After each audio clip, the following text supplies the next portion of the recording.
Let me know when you're good and settled. Yeah, I'm good. Oh, cool.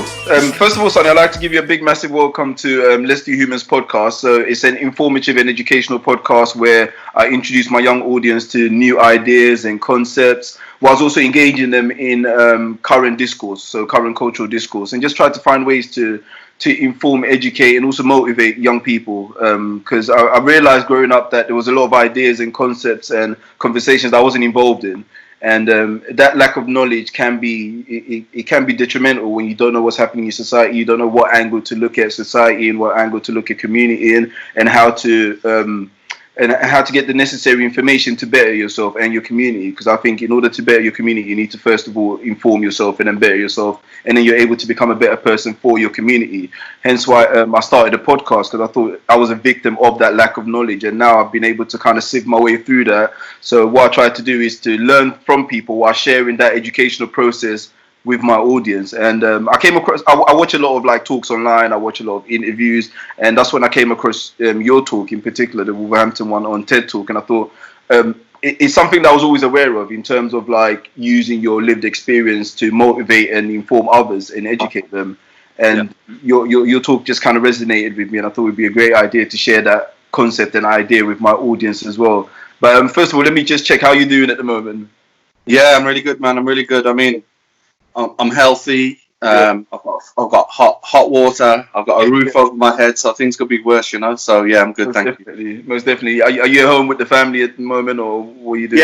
Yes. I've got at home 3 young children. The greatest challenge is trying to keep them motivated and not going too crazy. But you know, like I said, it could be worse. We go out for a daily bike ride. I'm just looking at the positives of this really, and I'm getting to spend some quality time with my loved ones. So that's amazing. Obviously, I was reading up on the sort of like most recent update in regards to like COVID-19, and they said we're kind of like over the peak at the moment. But I'm still always wary about lifting the lockdown too early, because we don't know what to expect out there, and there's always the potential of a second wave, which we have to be like extremely cautious about as a nation and as globally as well. So, but how do you think our leaders have dealt with it though?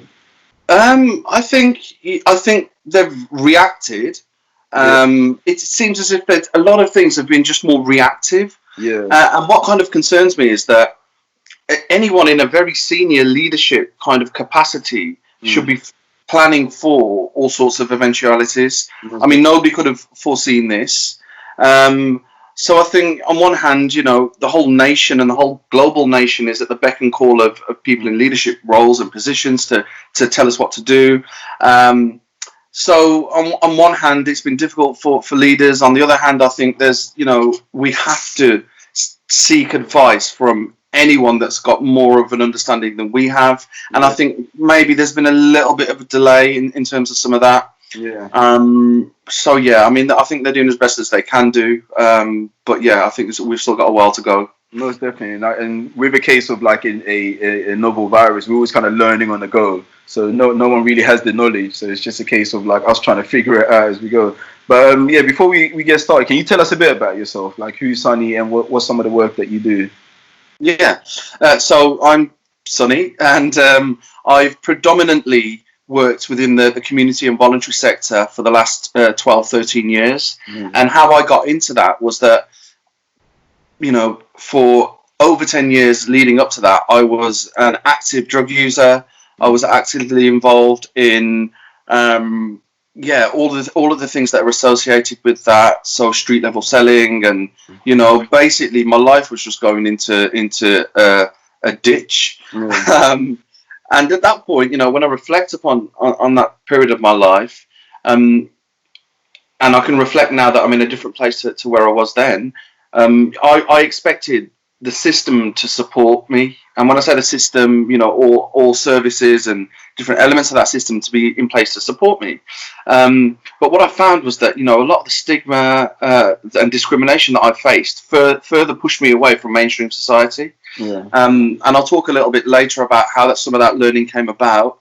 But yeah, I mean, now I'm a freelance consultant, I'm a speaker, I am doing lots of different roles with lots of different people. So, you know, I'm very passionate about drug policy reform, but not just that. I'm also passionate about race disparity, looking at economic empowerment, how we can get our communities to kind of, who incidentally, you know, I mean, they've got the solutions to a lot of the problems that, you know, people in ivory towers will be talking about. Yeah. How do we make sure that their voices are really influencing proceedings?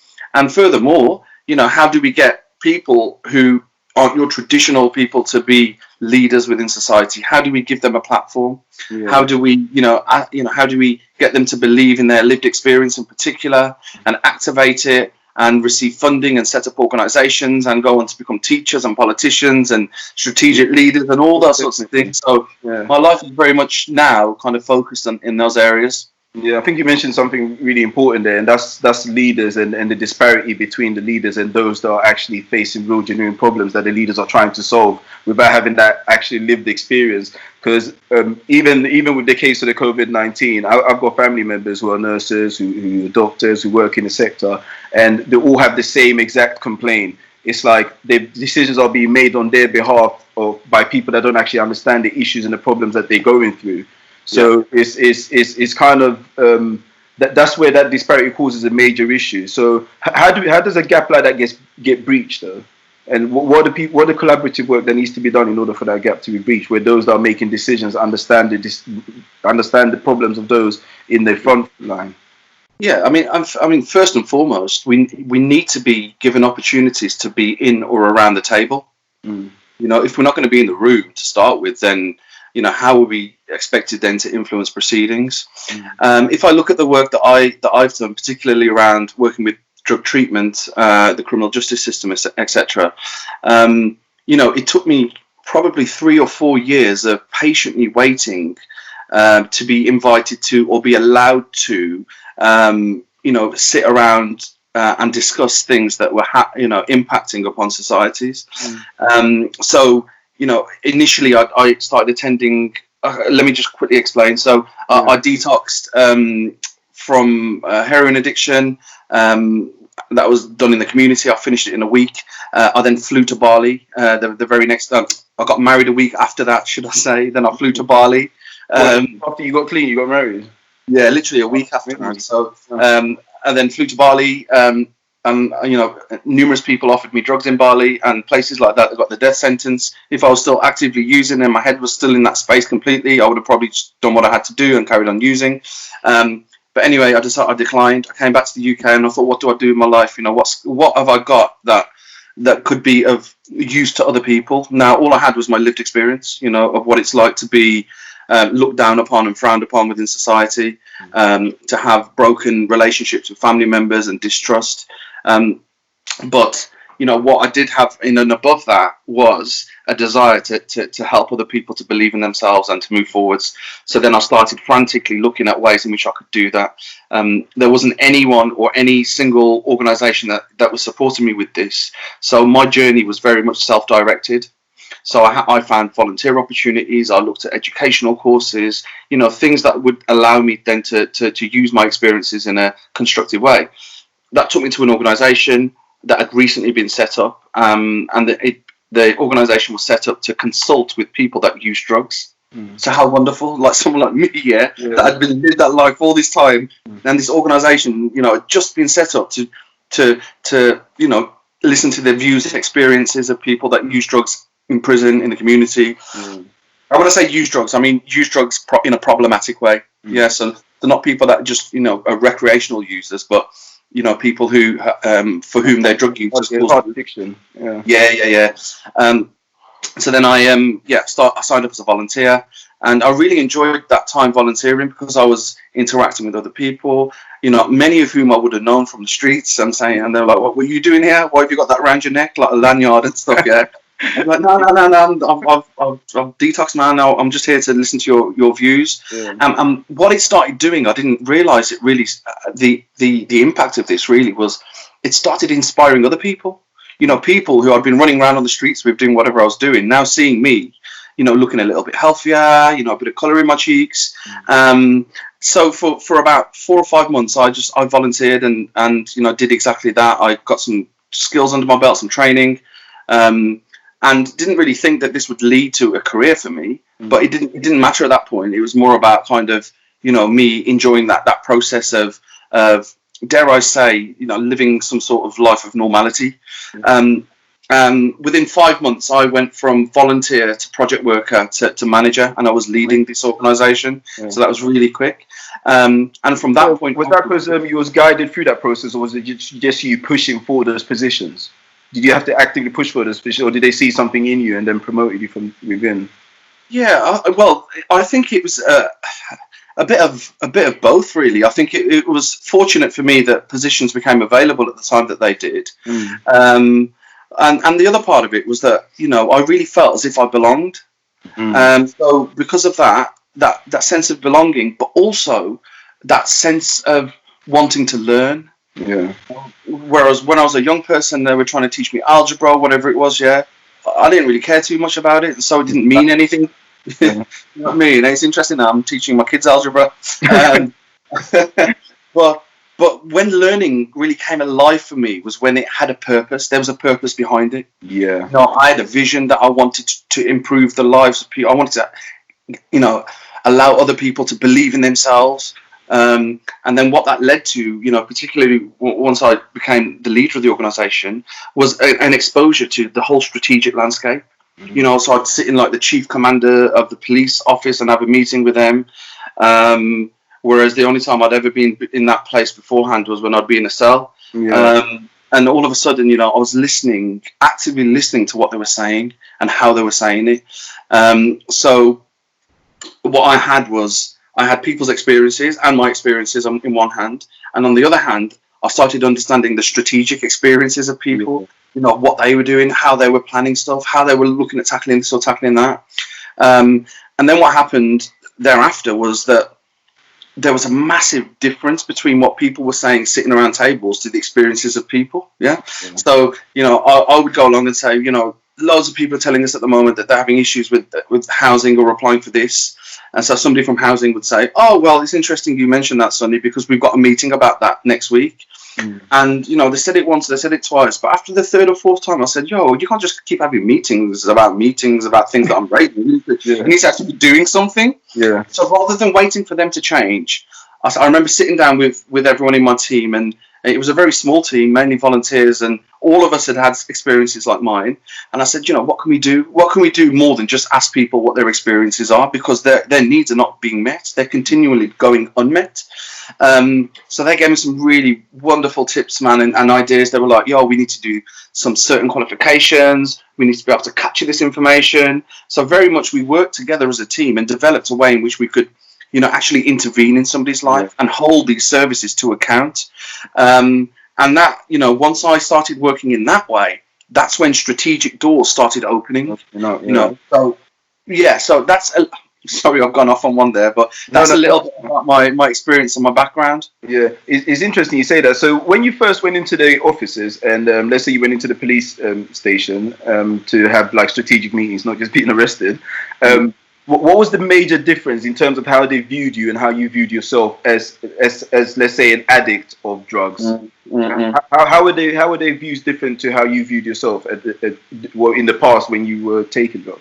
Yeah. So I mean, there's a concept called Impostor Syndrome. You've heard of that, yeah? But it's often when people think I don't deserve to be here, or how did I get here, or I haven't got the skills. So initially there was a little bit of that, there was a little bit of that thinking to say, should I really be here, and how are they going to react to me? But my desire to see change overrode all of those emotions that I was feeling. Now, people, with the experiences that I had would, and still to this day may be seen as quite, unreliable, might not turn up on time, might not behave correctly and speak in the right term.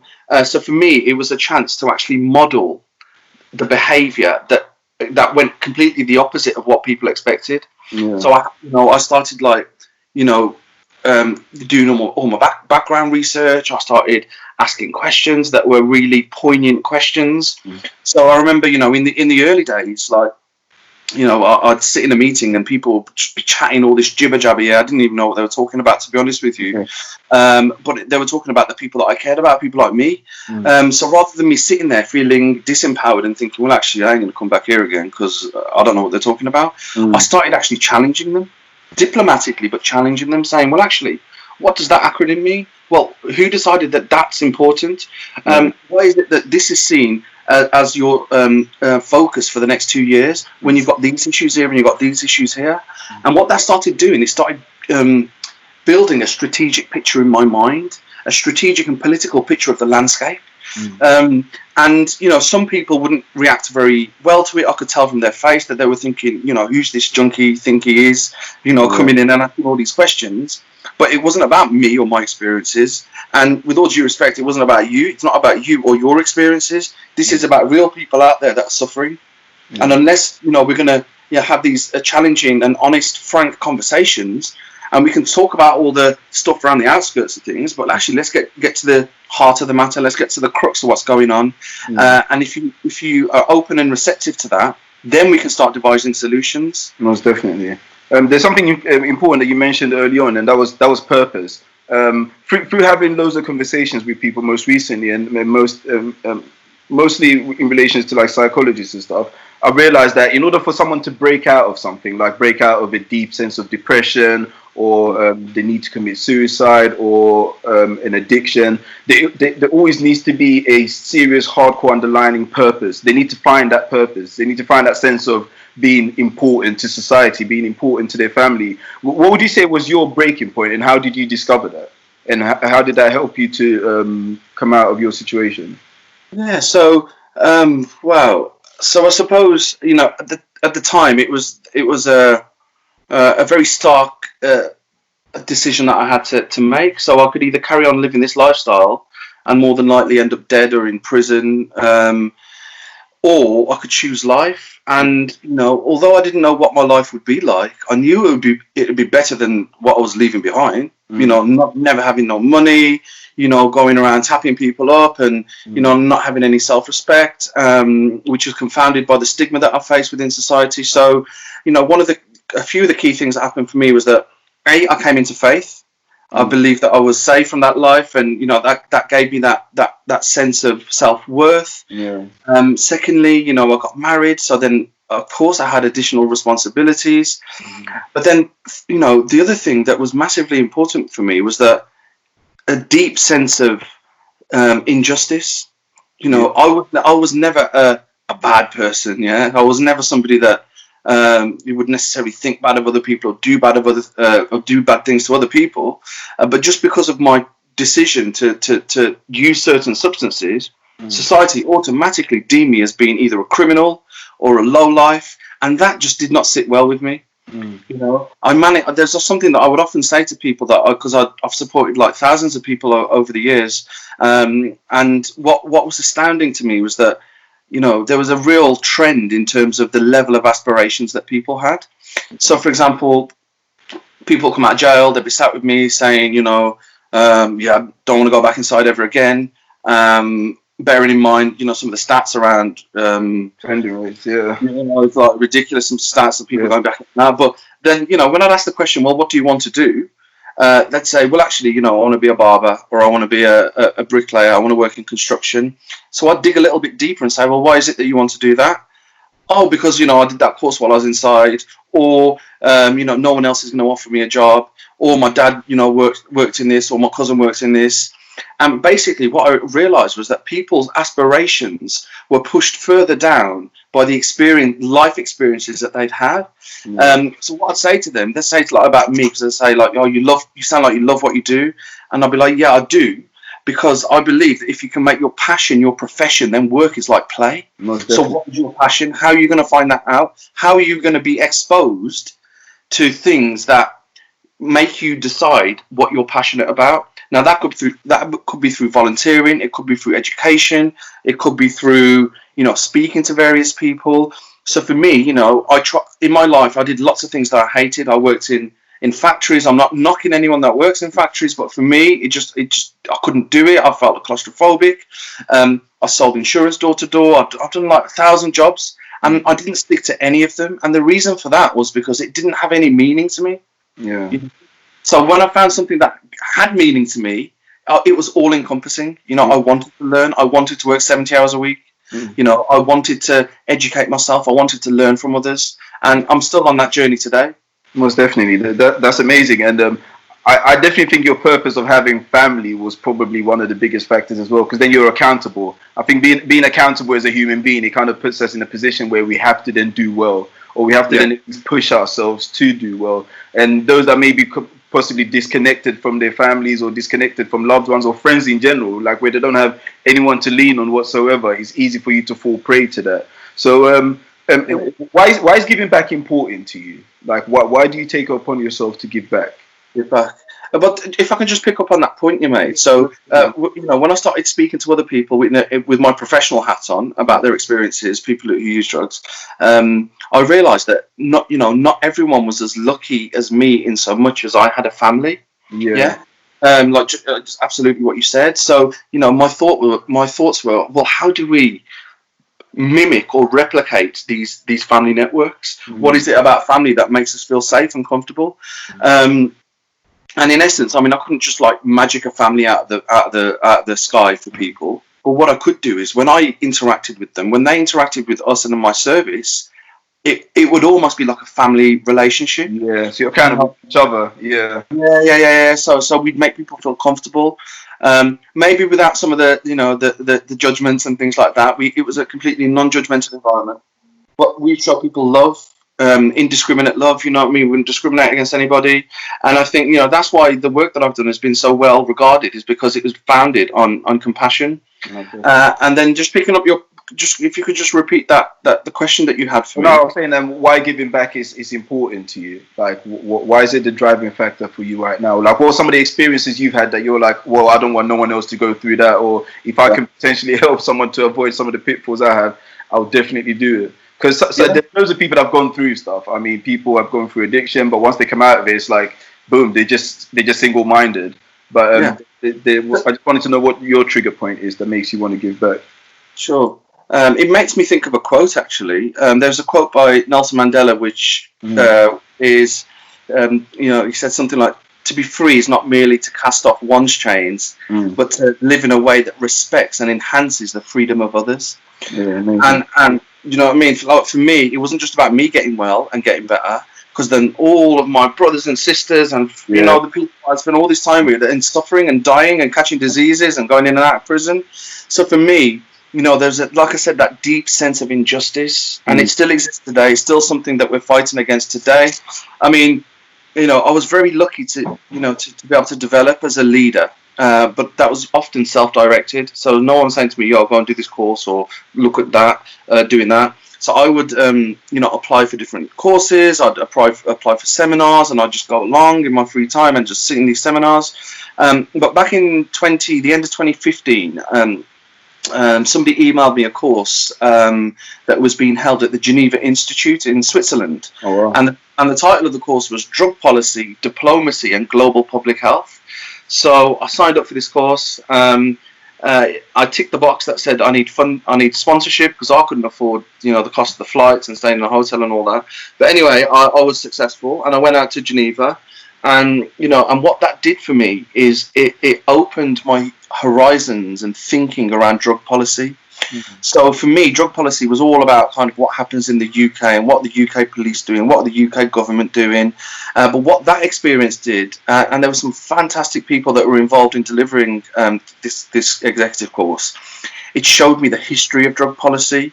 Things like back in the 1870s in the States.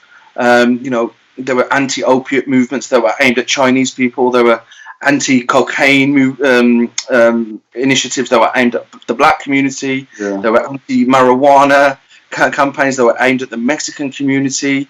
And it gave me a really deep insight into history so that I could look forward in a way whereby I had all that information and knowledge that would, add additional value to what I was trying to do.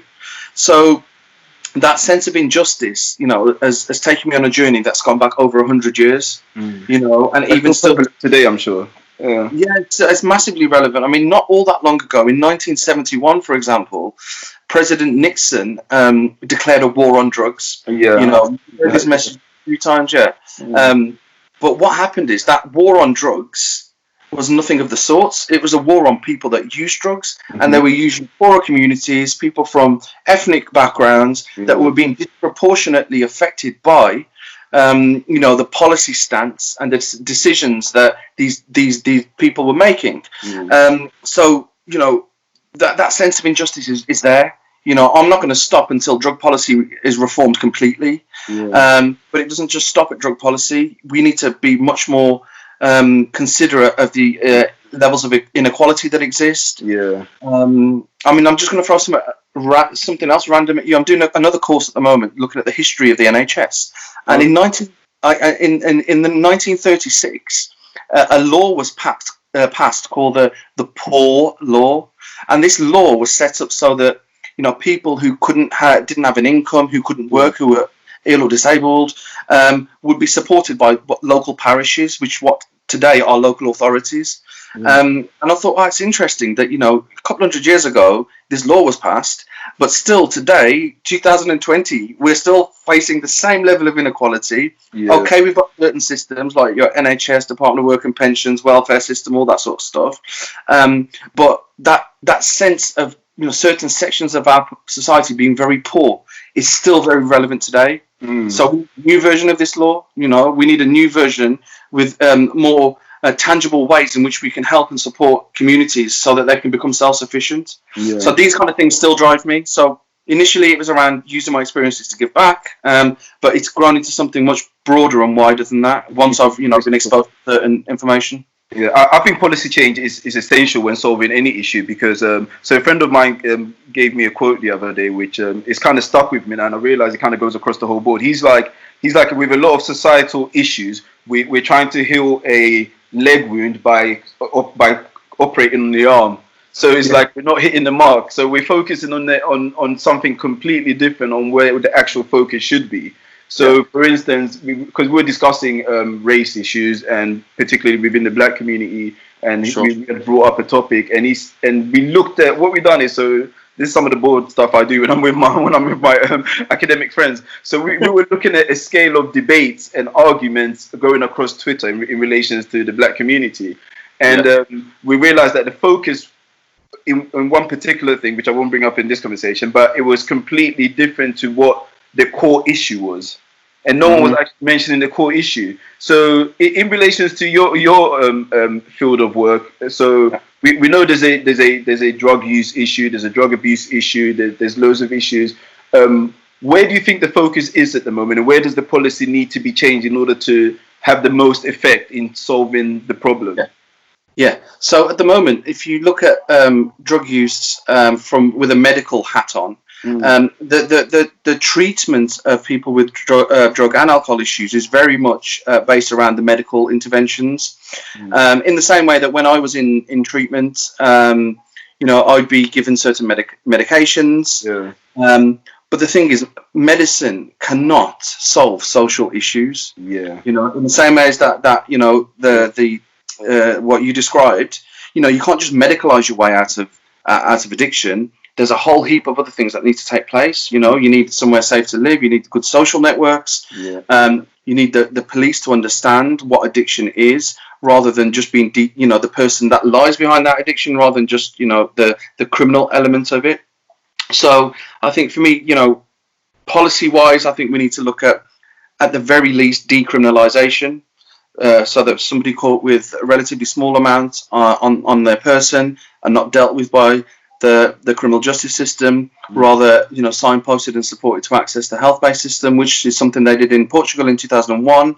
And drug use went down. The number of people going to prison went down. The number of deaths went down. The number of harms associated what with exactly they did? What was the exact policy that they implemented? And that's what they did. They decriminalised drugs. Decriminalised, yeah. Yeah, decriminalised it, man.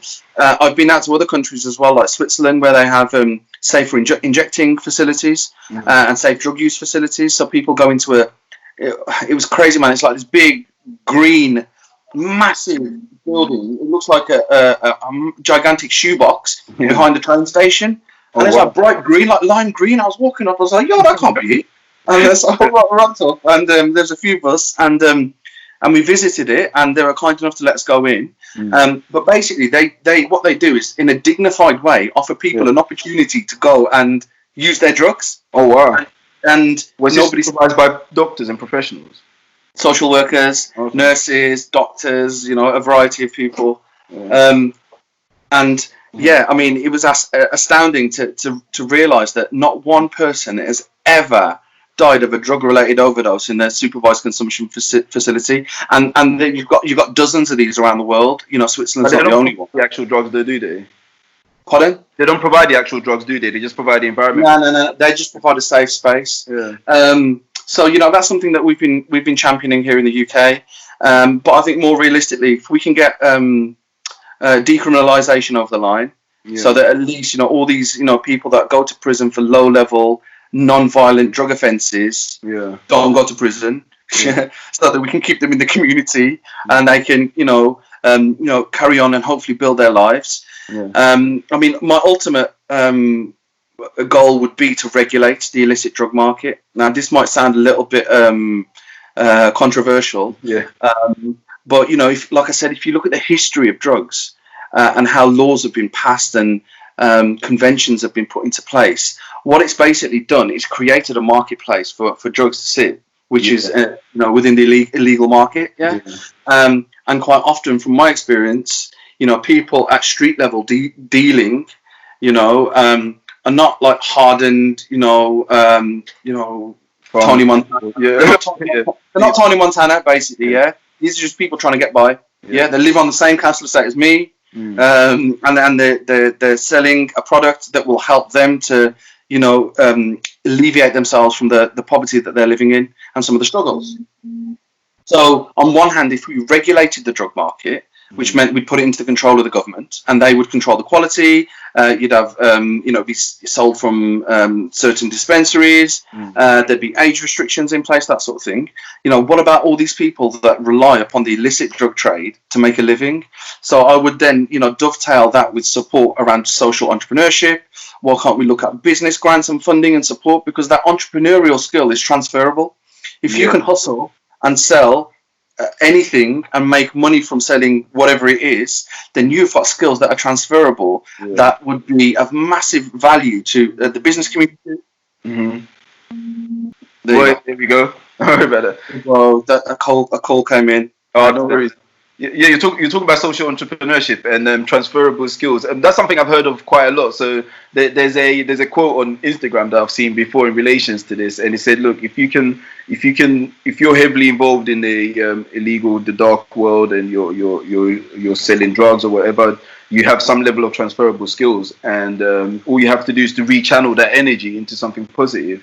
But what you said also in regards to the deregulation is quite interesting, because there's something interesting that's happening in America and across the world at the moment, and that's the legalization of marijuana.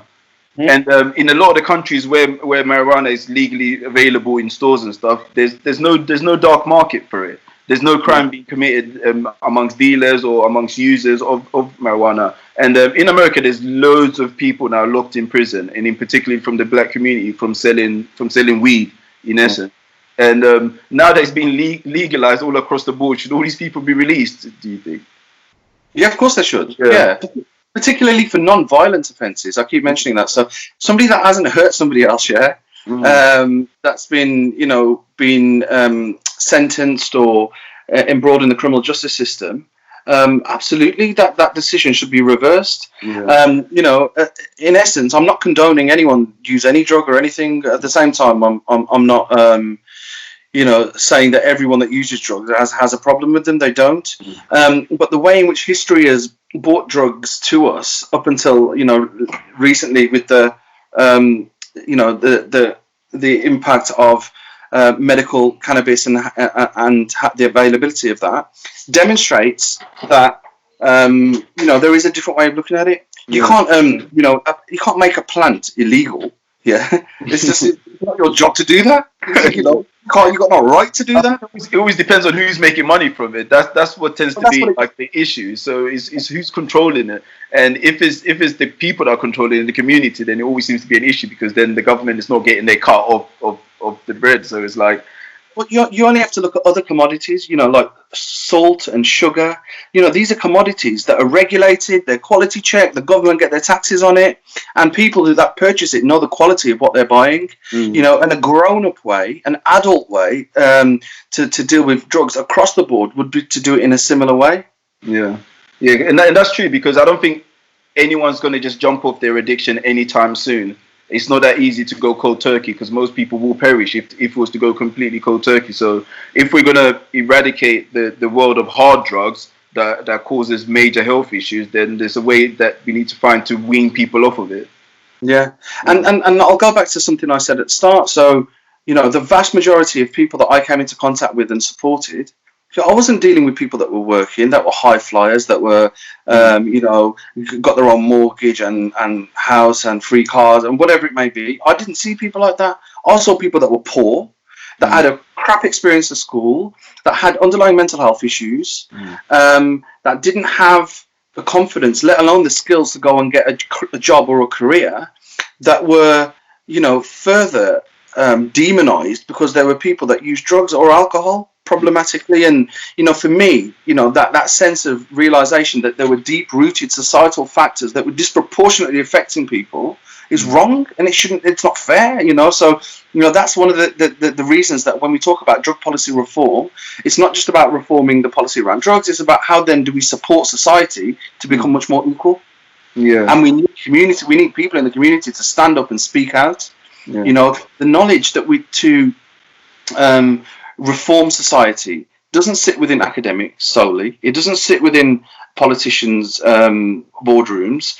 It sits within the community, and communities themselves need to understand how they can utilize and activate their experiences, because the experiences that they have are invaluable to bringing about these reforms to society. But they need to be given the opportunities to be able to do that. But how do we get those opportunities out? Because it's fair enough speaking out and making noise about it, but how do we actively penetrate that room and get people with those lived experiences on the table and giving that real input, that real life experience input? Yes, I mean, so there's obvious things like some of the things that, like, for example, I've been doing, and like giving like TEDx talks and through not settling for mediocrity within my organisation, but actually pushing to change systems. And don't get me wrong, not everybody within society and communities will want to be in a position to bring about change. But for me, knowledge is power. If community members understood really what's going on, like I explained about the history of drug policy, and then now they're being affected by that directly, I'm sure a percentage of people will say, well, actually, that's not fair. These are my experiences of life, and this is how I've been treated by the police, and this is this and this is that. And then there's ways that people can speak up. So not just speak up, but actually bring about change. So understand how the democratic system works here in the UK. Understand how they could get involved in politics a little bit more. Really be honest about their experiences. And I know that's easier said than done. Not everybody wants to speak about difficulties that they've faced in certain situations. But I think as a society, we need to be much more embracing of people's lived experiences. So one of the things that I've been working on alongside some other lived experience leaders was to develop a movement So we know that this knowledge exists. We know there's people within communities that are just, doing some wonderful work. They're really kind of transforming lives. They're doing their bit to make society a better place. But then there's often barriers to them being able to then progress in certain ways, or to be able to influence only up until a certain level. So we created something called the Lexx Movement, and that's available. It's a website it's just lexmovement.org, and that's an opportunity. That's an opportunity for people from the community to join this movement. We are working with funders to make funding specifically available for lived experience leaders. There's all sorts of research, there's all sorts of videos and all sorts of other information available, so that these lived experience leaders that might sit in isolation in a council estate in South East London and not know that there's anyone else around them, can actually be connected to other people because there's strength in numbers. So there's things that we can do proactively to kind of push for the valuing of lived experience. But it's not going to happen overnight, but the more people we can get to come forward and be committed to social change, the more likely it is to take place. Whilst at the same time, why can't we have lived experience leaders that are sat in high office in Parliament, or the CEOs of companies, or chief execs of councils? So it's really about, on one hand, working with the system to make it more amenable, and on the other hand, how do we empower communities to aspire to achieving those things, when often the system around us, like I mentioned about the level of aspirations that people have been dumbed down for lots of different reasons, So we have to continually fight and challenge this in a diplomatic and non-violent way. Well, most definitely. And just to touch on one final bit is that I think also the breakdown of the policy and making it simplified so people can genuinely understand what policies mean. What policies mean on paper and what they mean in action. Because what I tend to find is historically, whenever I was reading policies, whether it be employment policy or governmental policy, I didn't have a clue what it meant. I didn't have a clue what it meant tangibly as an action. It's just a whole bunch of words that are just scattered together. So possibly getting those policies out there and explaining in such a way that the people on the ground level understand what those policies mean and how it affects their lives on a day-to-day basis, and whether that's beneficial for them or non-beneficial. Because as we know that the war on drugs was a clear example of bad policy, and even if you look at the war on drugs during Reagan time, it was agenda-driven. We know now historically that it was CIA played a part in pumping the drugs into those communities that were being attacked anyway. So it's about understanding what policies mean and what's truly behind those policies as well. Yeah, exactly. And I think the other thing to mention is that you can have the best, the most researched, well-written policy in the world, but often where it falls down is the implementation of that policy, because that relies on people. So somebody might interpret it in a certain way, and then off they go, and then they implement it in a certain way, which might not be how that policy was meant to be written. So there needs to be some level of accountability and pushback from people that are being affected by it. Yeah, most definitely. So, Sonny, just two quick questions before I let you go on with your day. What advice would you give to someone who's in a situation that you were in before? They're stuck in a rut, they're addicted to drugs, and they've got a really bad family situation and life situation in general. What would you say to that individual? I'd say that you're not alone. I say that the life that you can build in comparison to what you have now is your birthright. You're entitled to that. If just be really open to understanding how the system around you is working. It may not always be fair. Even people around you may not treat you well and as they should do, but anything that you can do to muster the power and the resilience to be able to pull through it, do that, because then it's going to be so worth your while as long as you find your passion. You can't just stop taking I'm not saying people should stop or should carry on, but what I'm saying is, for people who have a problematic relationship with drugs, you can't expect your life to improve unless you find something to replace it with. So if you just stop taking whatever you're taking and sit there, more than likely idle, the devil makes work for idle hands, you'll probably end up going back to it. So, you know, just as much effort and thinking you think around how to get out of your situation, equally you need to put into what you're going to do afterwards, you know, so you need to be strategic, you know, and think about, you know, what is it you want to do? What is it that you enjoyed doing when you were younger? What is it that makes you excited, you know, that, you know, your addiction has subdued within you, and it's reigniting that, you know, and just reach out, just speak to people, you know, and not everyone will care about your experiences. Not everybody will understand them. There'll still be lots of stigma and discrimination, but you've got the right to live your life with meaning and purpose, whatever that looks like for you. Yeah, amazing. And just to touch on that, I think so. In recent times, I realized that to me, purpose is me voluntarily accepting responsibility.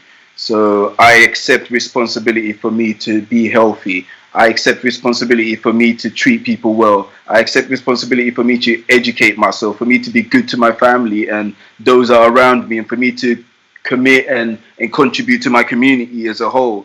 So you have to realize that everything you're doing is you accepting that responsibility. And if you're stuck in that rut, you have to want to do better for yourself and those around you and those that you care about. And if you don't have those around you that you care about, you should always care about yourself and what's best for you as an individual. Like, what's going to make you healthy, what's going to make you stronger, what's going to make you better. So that would be my little input I'll add on to that. Oh, definitely, man. And just, people are, you know, life has got worth. And we don't always appreciate that. And sometimes it might take some really difficult, shitty things to happen for us to realize that.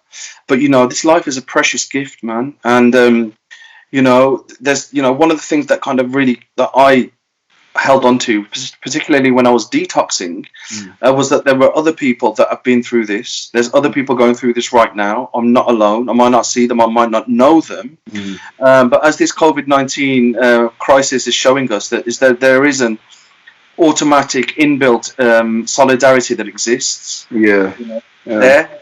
You shouldn't have to take something like this for it to come out, but it is there. Yeah. So yeah, there will be, you know, times in your life where, you know, people are by themselves. That's natural. But you have to be proactive about building your networks and make sure they're the right networks, not networks that will necessarily lead you back down the path that you're trying to get away from, but towards a path where there's greater fulfillment and enlightenment. Yeah, most definitely. Do you have any works coming up or any websites that you would like people to check out? So, yeah, man. So, thank you. I've got my website is sunnydadley.com. So SUNNYDHADLEY.com. Yeah. You can find my TEDx talk there, Activating Lived Experience to Create Social Good. I mentioned the one around lived experience, so lexmovement.org. And, you know, just if you type Sunny Dhadley into your usual Facebook, Twitter platforms, LinkedIn, I'm happy to connect. I'm happy to share my experiences. I'm happy to, you know, offer access to some of the pathways, some of the doorways that I've had to break down over the years for other people to go into. So yeah, you know, I'm here as an asset for the community. So anything I can do, I'm here to do.